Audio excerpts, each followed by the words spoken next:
Here's something I've never seen posted. I want to show you this engine is 20 years old. I used Teflon buttons in these forged moly pistons, 90.5. This is a 2110 build. Here you can see a CB Performance H-beam rod, 20 years old. You look in the cylinder here, these are perfect circle piston rings. You can still see the original crosshatch, and after 20 years this thing had it's pretty damn good shape. I'm lowering the compression because it had 9.5 to 1, and that was probably, I was mixing fuel. I wasn't using race fuel. I was mixing, running either straight 100 low lead aviation fuel, or mixing it 50-50 if they had good gas where the sand dunes were where I was running it. But after all these years, you don't see a mark in the cylinder, and I never had any issues with this thing as far as where it's not the best. Sometimes this camera does amazing things, but there's no mark from that Teflon button. And I don't know. Seeing is believing for me. I know what this engine's been through. I'm going to put it back together after I add the spacer with the same way it's been all these years. Hopefully I don't get the piston rings out, because I don't want to mess up the clocking. All I want to do is slide this back, get that wrist pin out, and then clean the base, add a spacer, because this thing had no spacers whatsoever, top or bottom, all these years. But I want to drive it on the street more, so that's why I'm doing this. Plus I had an oil leak. Okay, it came out a lot easier than I thought it would. I just use a pick. It went inside the wrist pin, and yeah, 20 years ago, that's one of the ways we used to do it. I don't see any harmful effects. There may be some, but it worked on this one. There you go. I'm putting this 100,000th Geenberg spacer underneath there. I want you to look at the inside. Almost looks like some hone marks if I had to hold the camera right. No scratches, no galling, nothing, no problems from running those Teflon buttons on the wrist pins. Let's have a look in this 2110. Here's the burned out flashlight. Doggone it. I got another one. Hang on. I had another one. Here it is. These are the Eagle 5.325 H-beam connecting rods, 20 years old, CB Performance. They are not ARP bolts, but they are, I thought they were. I was wanting to let you look at the camshaft. I'm looking at it for myself. Nice and smooth. This thing is like new, and I swear to God this thing's got miles on it. You can see where I ground. I can see it. I had to grind the camshaft for clearance, even though I was using these special connecting rods. And I remember it was a hassle for me back then. Now, every forged moly piston I own, I've never been able to push the wrist pin in and out. I've always had to heat the piston in order to get the wrist pin to slide. Not so on my hyper-eutectic pistons or the stock cast pistons, but all my 90.5s, even that 1776 I just took apart, that had a little bit more wear on the pistons. There's a little bit of a, you can't feel it, but I can see it. But these won't move unless with my fingers. If you tap on them or use some force, it will. Alright, I just wanted to let you take a look inside here.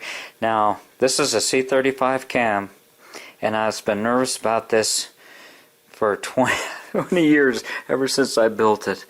But the camshaft looks good. I want you to look at this one lobe in particular. Okay, you see where the top of that lobe, see where I'm looking at, right where the glare is. Here we go. Okay, on the left side of that cam lobe, there you can see it. I had to grind that off in order to make clearance for this counterweight that's coming around down there. That was the only one I had to do it to, and I was always paranoid about that. You can see the, maybe you can see, we're looking at wear. This had double springs on it all these years. I probably changed the oil more than anybody on the planet. Every time I'd come off the sand from a week's running, I would change the oil. And I ran this in the Carnegie. Now that one I didn't have to do it. I hope you can see back inside there. I'm just looking at everything that I can from here. It looks to be in good shape. Now to the right, that's not the cam lobe. That is an ugly grind job that I had to do to clearance for the crankshaft. I was my first stroker build. Didn't know what I was getting into. Man, oh man. You know what I've been doing for the last hour? Making intake manifold gaskets for these high-performance head. Holy macaroni! You talk about job for crying out loud. This was hard. This was real hard, guys. This was really, really, really hard. And what I ended up doing, first I started off, I thought I'd use a stock gasket and build myself a template, okay? So that way I can scribe onto gasket material and get it pretty darn close to where I need to be. Then I can use various methods to cut it out, X-Acto knives and etc, etc. But okay, that way I've got a permanent pattern that I can always have. I'll probably keep in the car or with me with those heads. Then I was looking for some more gaskets, and I saw this. This is a Phenolic Spacer. I think they use this on Type 3 with short manifolds to prevent the heat transfer and boiling of the gas and the carburetors where they have dual carbs. So what I came up with is putting that on there like so, and then I put the metal one over that. That all held the gaskets in place. You need a tight fit. This stuff, you don't want this shaking and jerking around. I stuffed some paper towels in there. I'm going to have to clean that up now. On and on and on. Little details like this. This is where you better love what you're doing. This is going to test your patience. This was hard. Like looking in the camera there too, there's a couple rough edges. It's hard to keep this thing. See, that's a sloppy fit. Now, the Phenolic Spacer, that was a little better fit. I'm trying to come up with a master template so I can transfer these lines to my intake manifold and match this. I'm not going to have the manifolds perfectly match ported to those heads. I don't have the right burrs to do it. Man, that seems tough. I don't know how you get down in there. You just have to have the right tools, and you got to have patience. And I feel like this is going to be a problem on a road trip having this too narrow, but you'll know on a stock dual port intake manifold they have a huge line across here, and that's probably to cancel out some of the reversion that you normally get with a Volkswagen Cam. And so, my goodness, very painful to get down to these two gaskets. Now, unfortunately, I need gaskets for round port ones for this head, and I'm running out. This is what I started with, a nice thick fiber gasket, and this will be fine for the old heads. I need one more.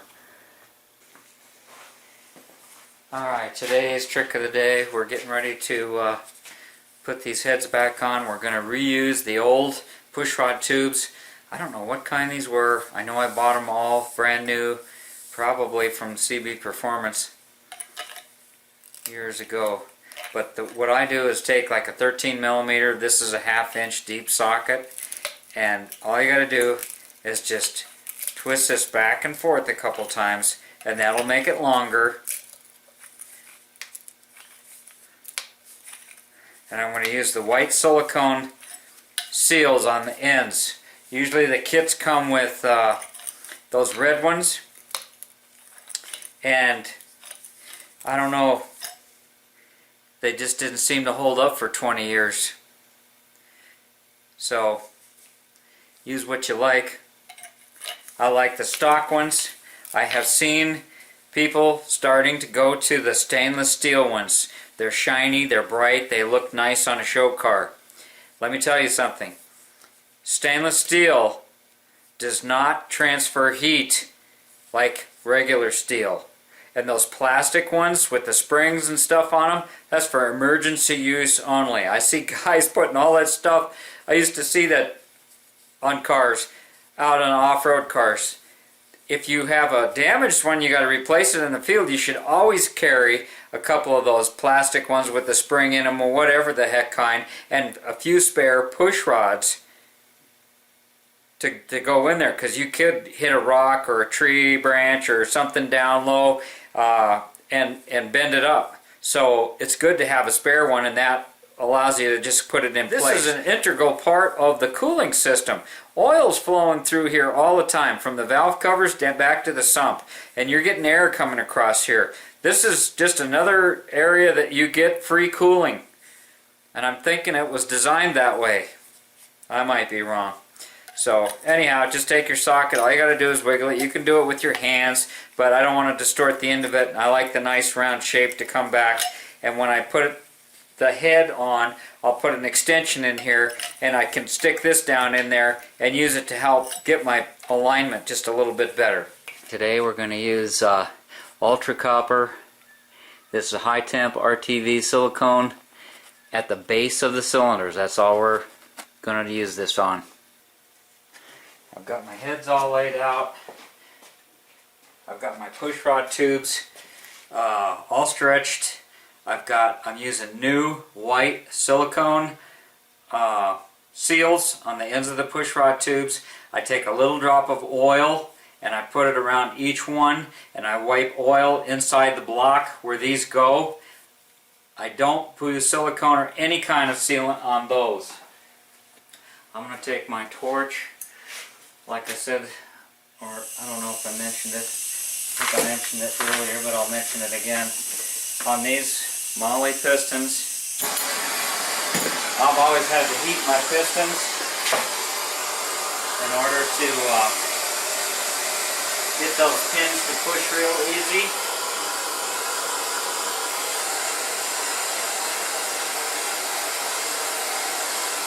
And I don't want to fight it. I'm just heating the piston area where the wrist pin goes. I'll probably regret that later. Make sure you got your arrows pointed where they belong on the pistons, pointing towards this flywheel. You got the same. I'm putting these right back in where they came out of.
Those buttons and wrist pins kind of center themselves in there.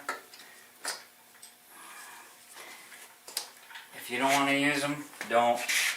Use the little wrist pins that come with the setup. I think 20 years ago when I ordered these, those may have come. Okay, now, when you put your head on, and the rest of this, I'm only just doing this half an engine at a time, so I have less parts laying around, so I'm just, this is the way it's turning out. Not saying it's the best way, or the worst way, or the only way. Kind of get mellowed out here into the groove. Alright, so now I'm going to take a head, a brand new one, brand new head, 62cc.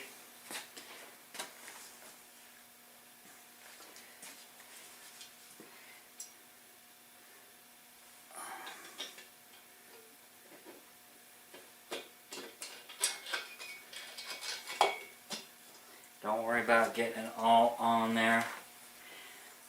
It's best to do it, I feel, with gravity. I'm using a Type 3 cool tin. Interesting story about that. When I bought that Carmen Ghia, and it had the 2275 in it, you know, I took it home and looked at it, and this guy had put that cool tin on top. I just have a little quick thought. Now I'm happy. Alright. Set this in place. Now what I do on mine, I like this Type 3 cool tin. And like I said, I've oiled the block where these go in.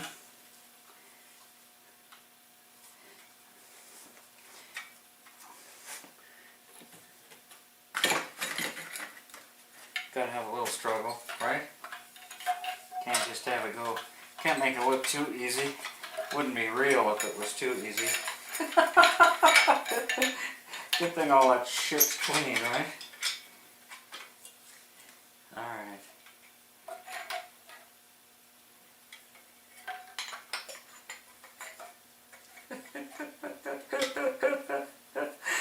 Oh.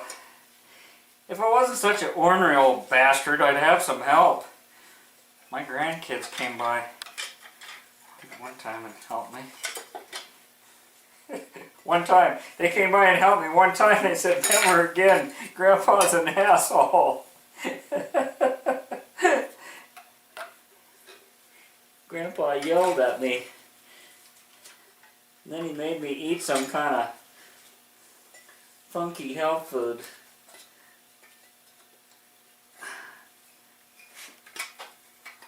Good God. That's what happens when you stretch them too far. Alright. Holy smokes. Alright.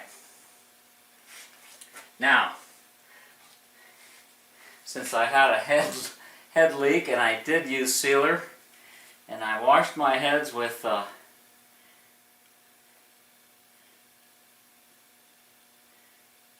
going to put a little bit, some guys just put it on the washer, but I'm going to put mine on like this. Alright? There is no wrong way. There's your way. And if it don't work, you change your way.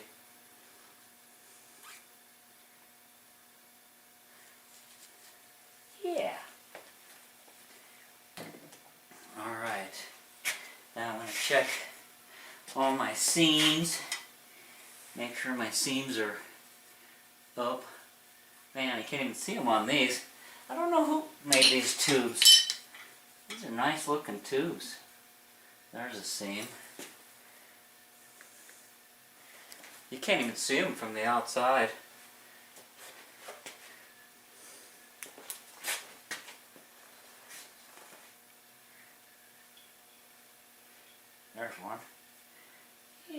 I like they small up nice and sexy.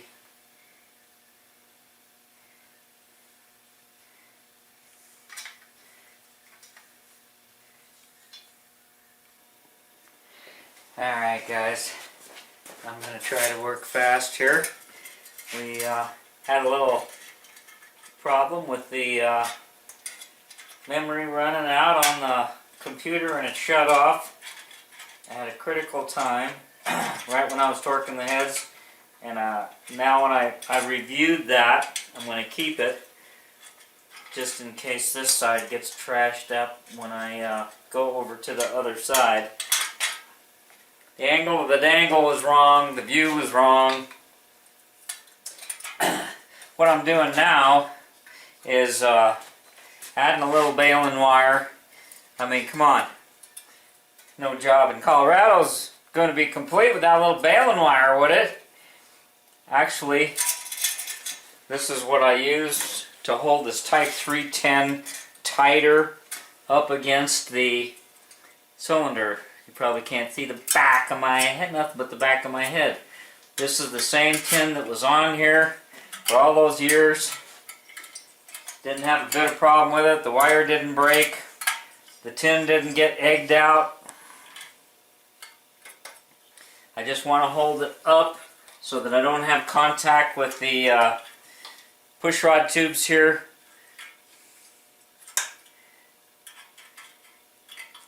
And then I'll take you off the stand, let you have a little closer look, and we'll get started taking that other side apart. Once I got things figured out, things started going a little bit easier. But I only have so much memory on this camera, and it's starting to do some things of its own accord, you know what I mean?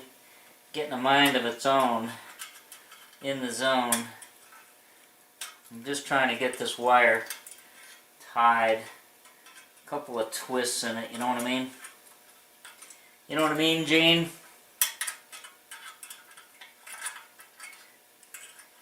Getting later in the day. Glad to have this side together. Once I finally got figured out what I was going to do and what parts I was going to use, the valve train, the geometry came out real nice. I'll just leave that on. I'll tell you what was a bear was getting this intake manifold gasket. So, just a real quick review. This was the side that was leaking. This has got the brand new head on it. And I don't see that there's going to be a big performance difference, because even though I'm adding the head, it had a 40 by 35 CB Performance Magnum head with stainless steel valves in it before, but what we've done is dropped the compression. Now you look in here, there's no sealer along these tubes. I don't use sealer, I use the white silicone seals, and I put a little bit of oil on the surfaces before I put them in. These gaskets were just a real devil to make. As long as we're on this side of the case, I'm going to take my torque wrench and I'm going to check the case half nuts. These are the larger 19 millimeter nuts. I've got my torque wrench set on 20 pounds. You want to start in the middle. You want to hold the pivot point and you want to grab it at the handle.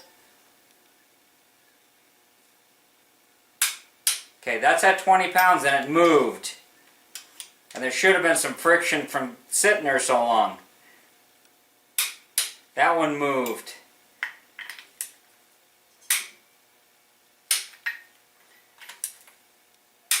That one, they're all moving. That one did not move. That one barely moved.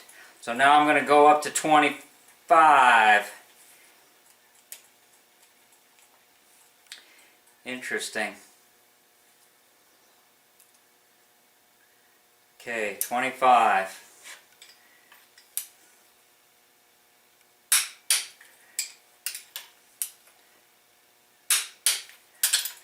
They're moving, guys. That one did not move.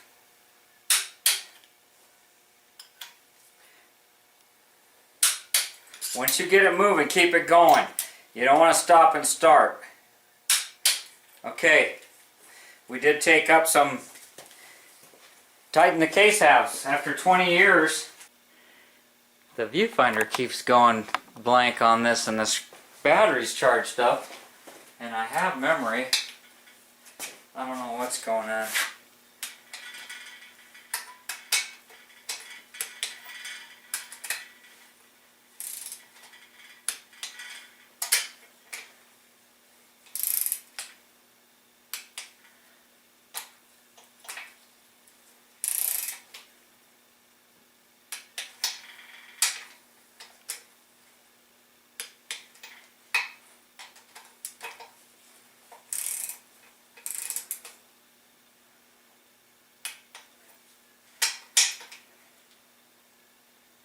This was something that Mr. Hartmeister was really picky about in school, teaching us. Now we'll go to 15. How to hold a torque wrench. Hold it at the pivot point and at the handle. Don't grab it here, or don't grab it at the end. And make sure that it clicks. Don't stop once you get it moving. Don't stop. Because you get contact under the head of the nut. You just do it one time. And you do it in the proper sequence, and you will have even tightening.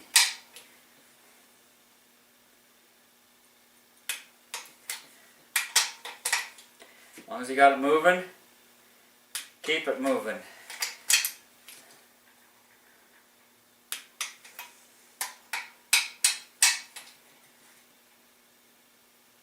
Since this is the mighty 2110, I'm going to go up to 20 pounds.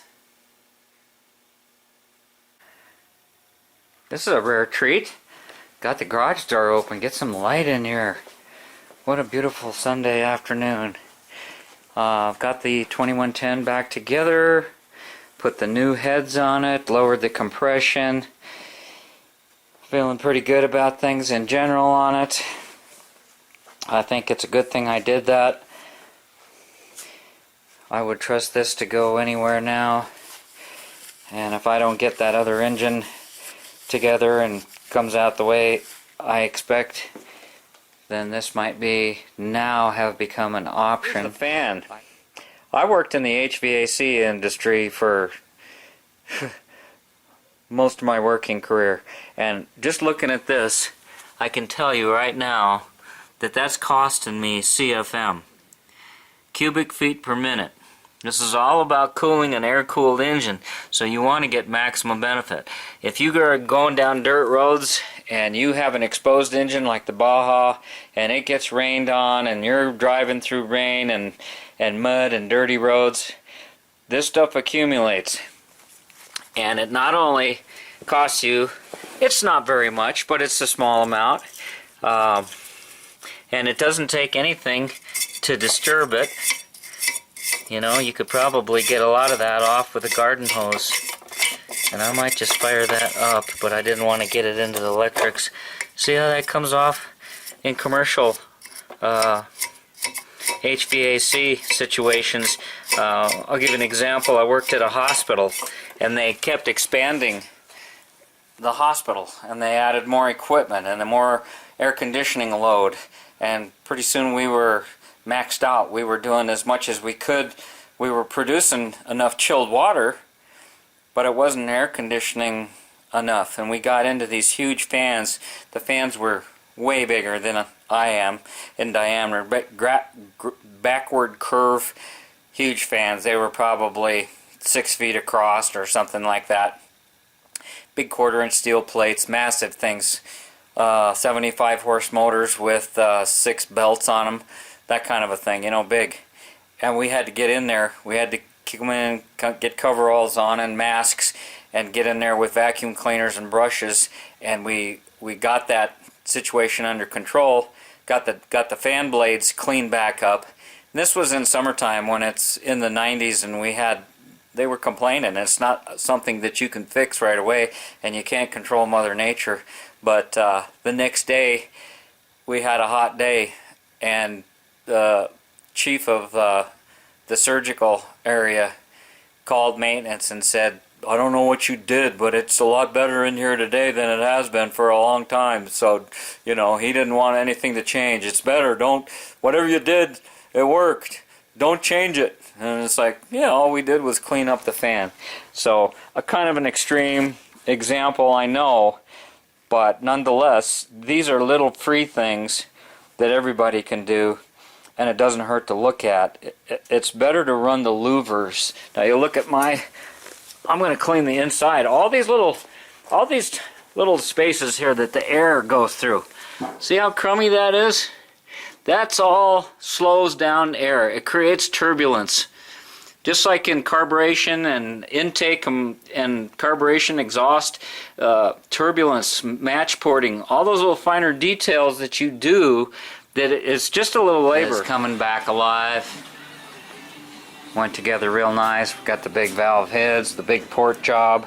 Now, I mentioned the heater box issue. Okay? Here's this nice big fat exhaust port. You're going to put a restricted heater box on it through a hole that's smaller. Oops, sorry about that. You're going to put have this nice big port and put a small heater box on there, and that means that this cylinder and this valve has got a big restriction that has to choke it down, while this side here may be free flowing because it's not going through the heater box. It was designed for that 32 millimeter exhaust valve on the stock engine, and now we've got a 35 millimeter with more displacement. That's where the imbalance comes from. That's what causes problems with your head. Now here I have a competition style copper head gasket that's even bigger. If you go a bigger tube here, that's not going to be as big of a problem. But if you look, this is smaller.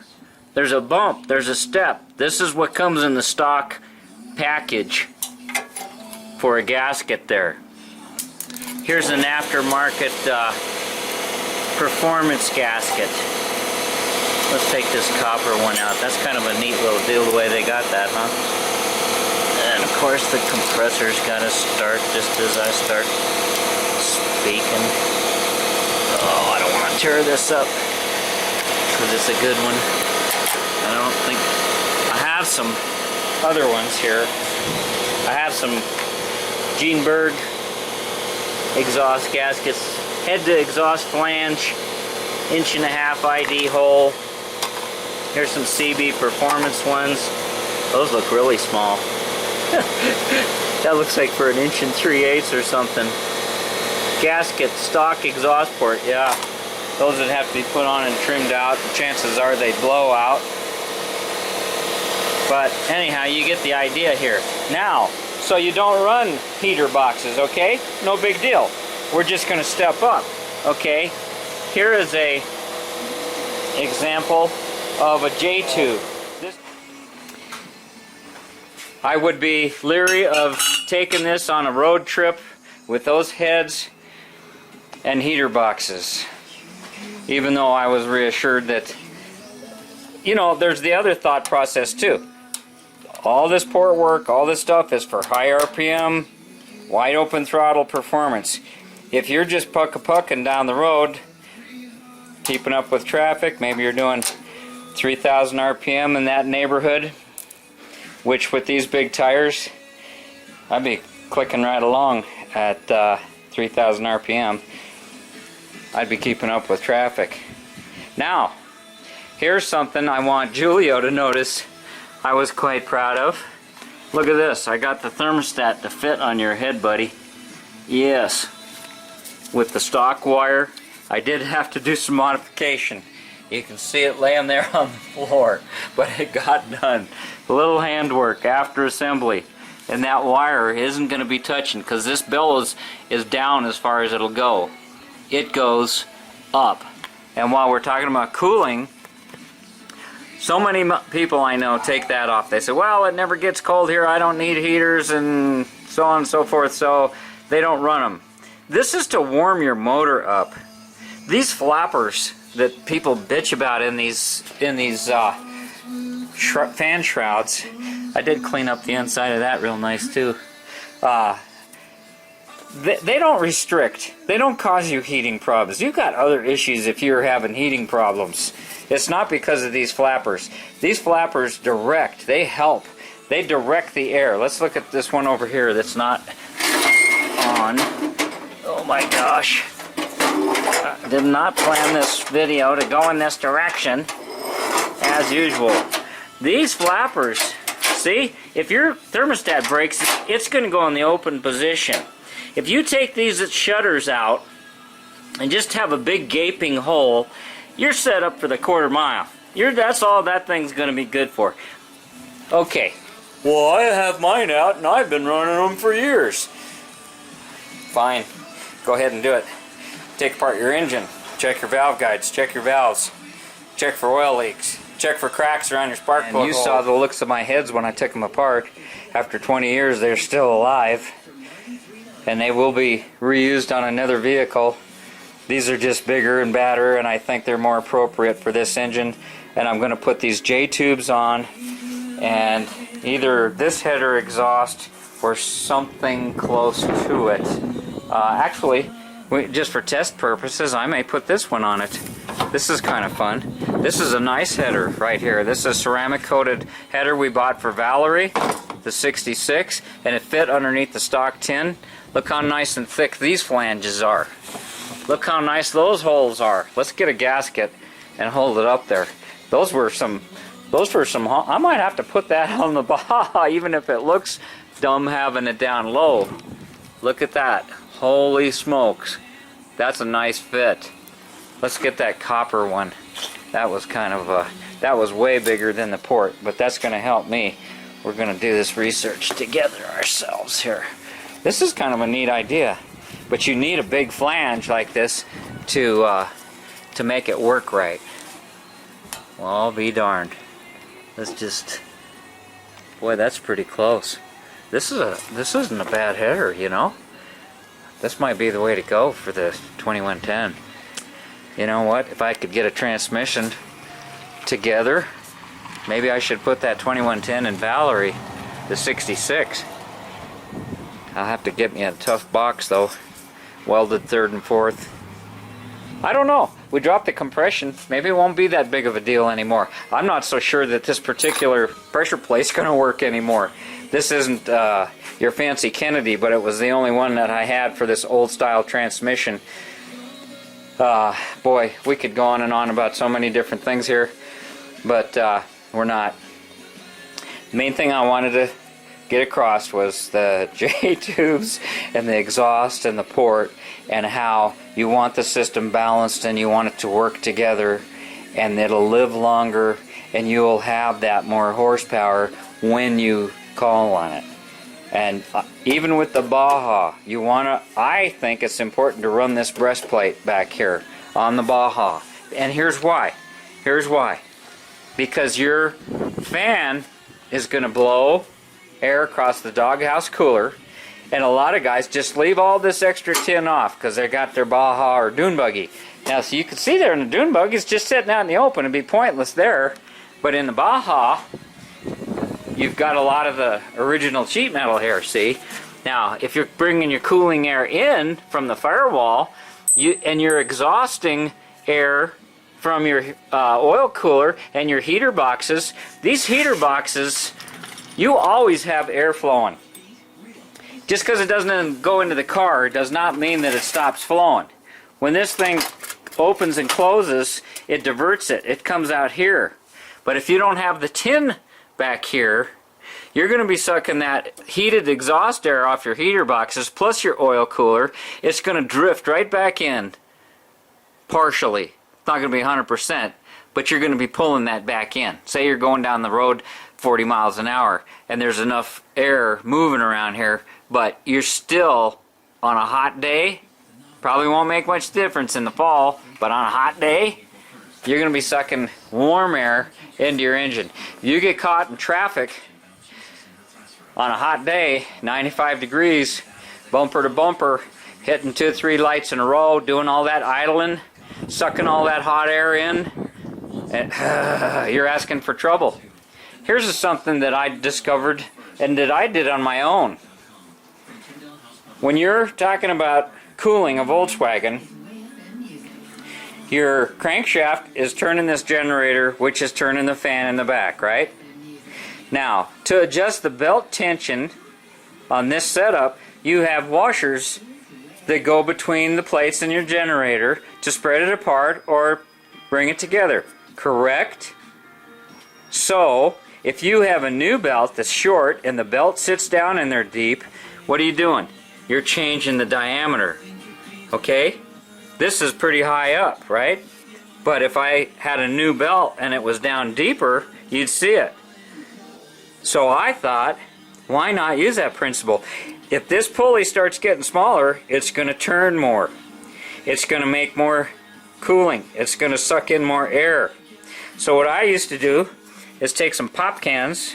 I'd take 2 or 3 aluminum pop cans and trim them to fit between the generator stand and the generator. And I'm not sure if I thought of that or I read it someplace. I can't remember.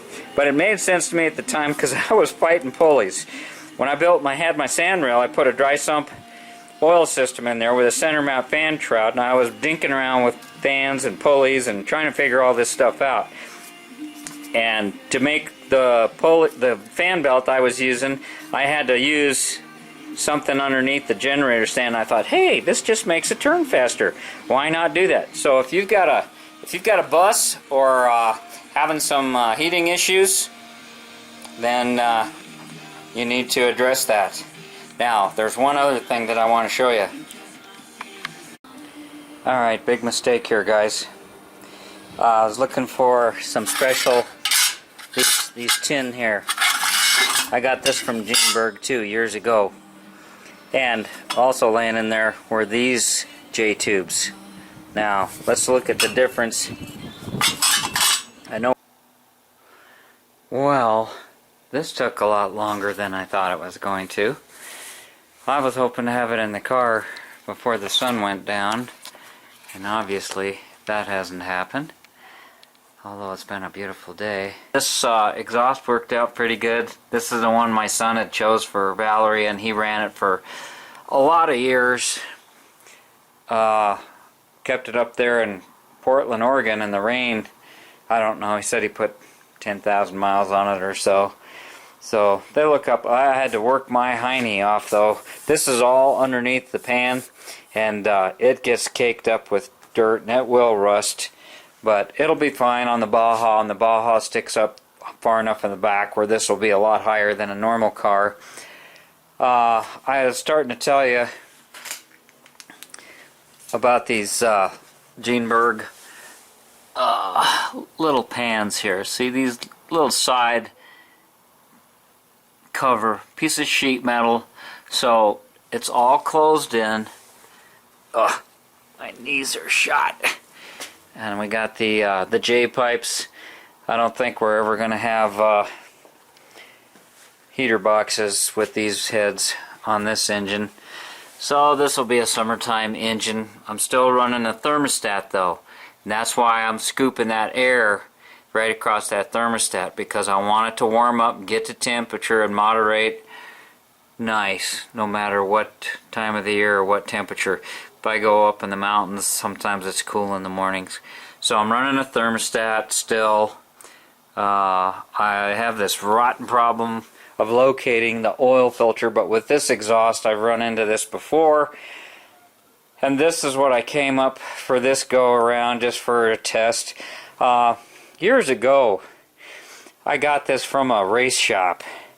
These guys did those, what do they call those little round-around cars with the wings on top? No transmission, just in and out. Anyhow, this race shop had this hose, and it's red as you can see. It's supposed to be some magical stuff. They had it in a lot of critical spots around the headers for their oil lines and things. and he told me just slide this over your hose, and it's burn proof. It will not melt through even if it touches your headers. I don't know if this is going to be permanent.